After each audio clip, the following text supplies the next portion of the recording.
You know, guys, I'm going to be honest. I know. You want me to come on here and you want me to say WWE rushed, WWE was desperate, WWE was reaching out and just begging for some ratings tonight, was just looking for something. Because they were running out of things to do on Monday Night Raw before the draft. They were just looking for something to do. They didn't have anything else to do.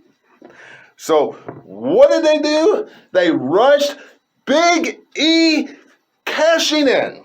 Money in the bank. And becoming WWE champion. You want me to say that?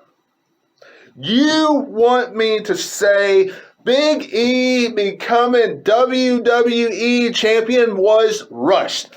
Big E becoming WWE champion right now, at least, and not having a story built up where he comes over to Monday Night Raw and he teases it to Bobby Lashley throughout the rest of the year and does it sometime next year, something we don't usually see. You want me to tell you that him doing it tonight was a bad idea. Guys, let me tell you, Bobby Lashley losing the WWE title tonight. I'm going to tell you this. You can either agree or disagree with me. I think it helps the fall months. I think it does. With the drafts coming in October, WWE, I want you, wrestling fans, I want you to realize this. You know, we have Extreme Rules this month, and I understand that it's a D-level pay-per-view. D-level at best. A pay-per-view that really doesn't mean squat. But this is what we would have gotten. If storylines would have continued the way they were, this is what we would have gotten at Extreme Rules. Bobby Lashley versus Randy Orton for the WWE title. And Bobby Lashley and MVP going face to face after the tag team titles against RK Bro.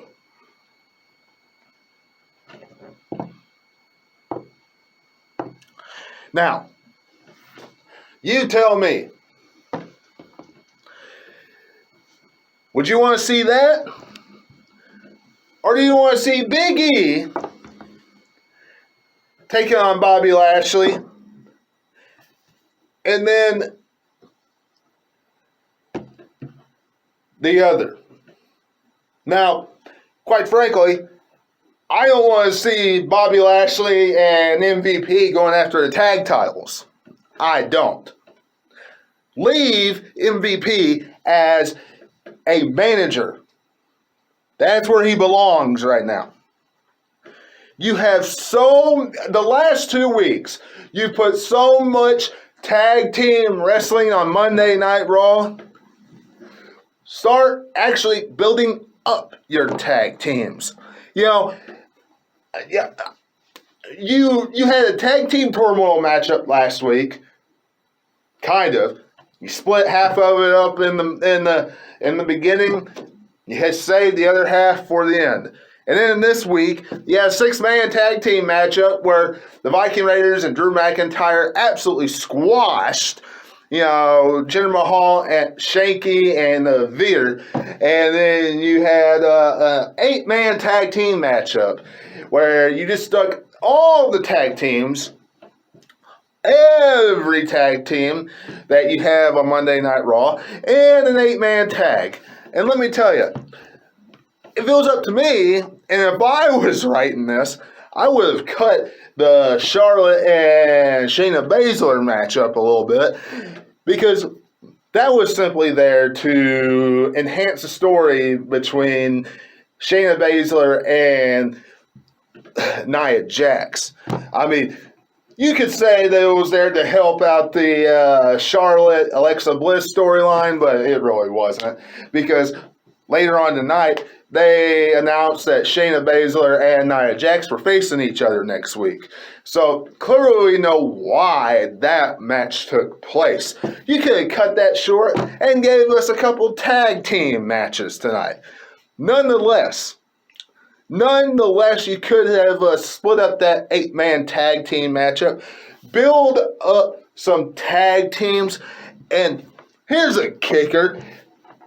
Have the tag teams that you are building up face RK Bro at Extreme Rules.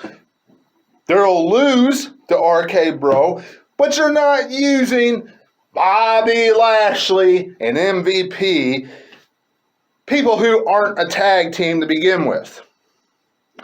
People who are not a tag team.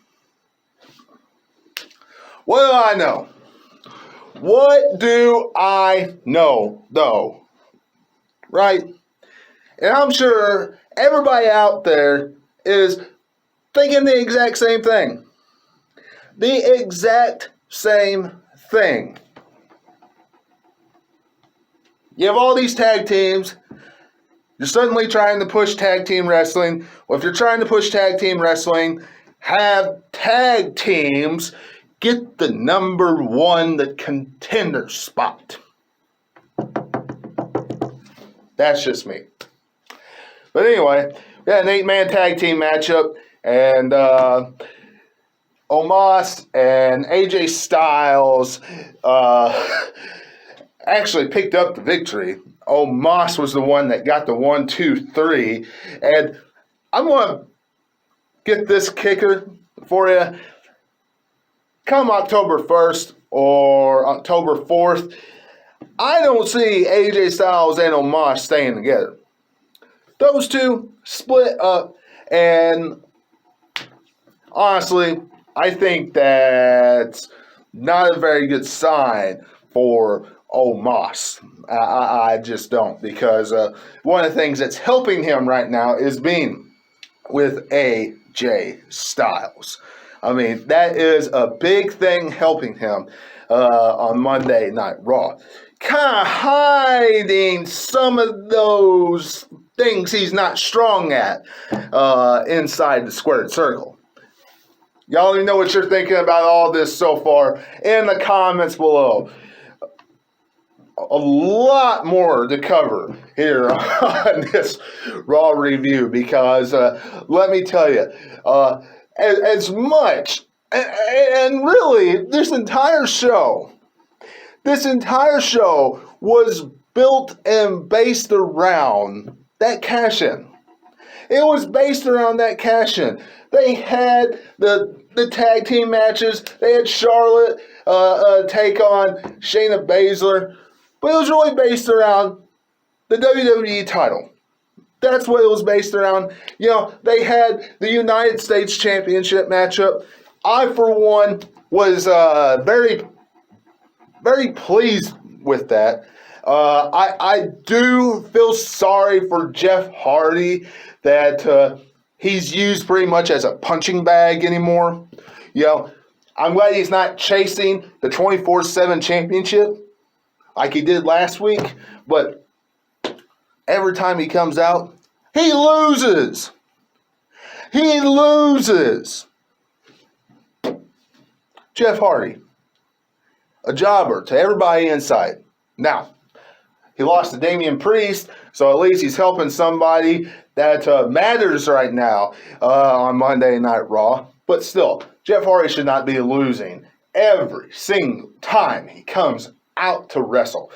Very bad booking on Monday Night Raw for Jeff Hardy. But, I don't really like the fact that Damian Priest is defending his U.S. title against Sheamus again at Extreme Rules. They could have had Jeff Hardy versus Sheamus, and Jeff Hardy beat Sheamus, and there you go. That would have been a fresher match for us to see at Extreme Rules. They could have done that. Something different. And we didn't have to see Damian Priest versus Sheamus at Extreme Rules. And forget about some of this crap that we saw a few weeks ago. Because we've already seen Damian Priest versus Sheamus. We saw that at SummerSlam. We saw a triple threat match already. Time to do something different. Now, outside of that matchup, we saw the build in the backstage area for Karrion Kross. I, for one, happy that they just gave him a promo tonight. Usually he comes out there looking like a very poor Demolition dresser, trying to copy off Demolition from the 80s and 90s, and beats everybody in sight, real squash matchups, and then walks back. I, for one, am glad he had a different presentation, had a suit on, talked about destruction, talked about how you really don't know yourself until you start beating people. And then it showed each person that he has defeated since he became on Monday Night Raw. First, Keith Lee, and then Jeff Hardy, and then Ricochet, and others. So I like what they did with his. But, I hope, and this is one thing I am hoping, that after the draft, he still gets a pretty good push on Monday Night Raw. They don't just say, well, we got somebody like Seth Rollins on here now, which I hope does come over to Raw come the draft. I hope that happens. We get somebody like Seth Rollins. We get someone that will actually shake things up a bit, like that commercial always says every single time we have the draft. We hear the famous Vince McMahon words. It's time to shake things up a bit. Look, if it's time to shake things up a bit, give us somebody that's actually going to say, hey, it's time to actually tune in to Monday Night Raw. Don't make it so uneven. Right now, it's completely uneven. So, but I hope that even after the draft, they don't just toss Karrion Kross to the side and give him a better outfit. He looks horrible looking like a poor version of Demolition. But that's just me. But outside of that, guys, not too much happened. Doudrop took on Eva Marie, which sucked. But, and we saw 30 or 40 minutes worth of Mrs. Hamburglar, Nikki Ash, and we saw Mrs. Hamburglar, Nikki Ash, and Rhea Ripley, Natalya, and Tamina, all in singles competition, facing each other. And let me tell you guys, if that didn't make me turn on something else or turn on a game and start not paying attention, then I don't know what would. I know I didn't pay attention to any of it. I'm sure you all didn't either, because that had bathroom break written all over it. Because Nikki Ash still comes out to crickets on Monday Night Raw. And I think Nikki Ash and Rhea Ripley are about to become the women's tag team champions.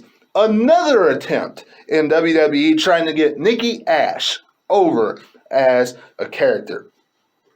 Not going to work. But this has been your Monday Night Raw review. Make sure you give me a big thumbs up. Subscribe to the channel today. Hit that bell. And of course, until I see you again, this is Webby, and I'll catch all of you on the other side. Talk to you later.